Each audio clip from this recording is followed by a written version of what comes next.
नमस्कार.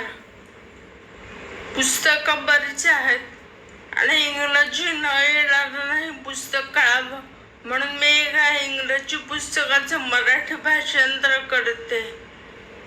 पुस्तकाचे लेखक आहेत ॲलन आणि बार्बरा पीस.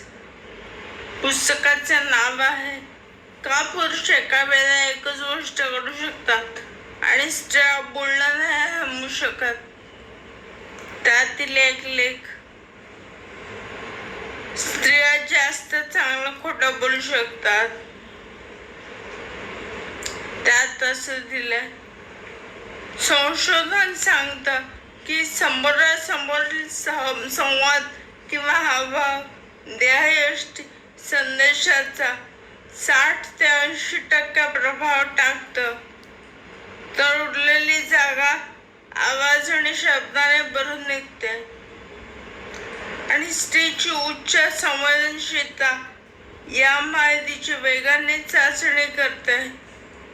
तिच्या मेंदूची क्षमता ही माहिती दोन्ही गोलार्धामध्ये पाठवायला तिला निपुण करतात.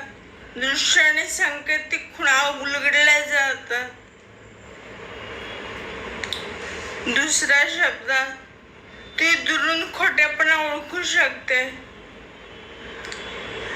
यामुळेच बऱ्याच पुरुषांना स्त्रीच्या समोर खोटं बोलणं कठीण जातं. धन्यवाद.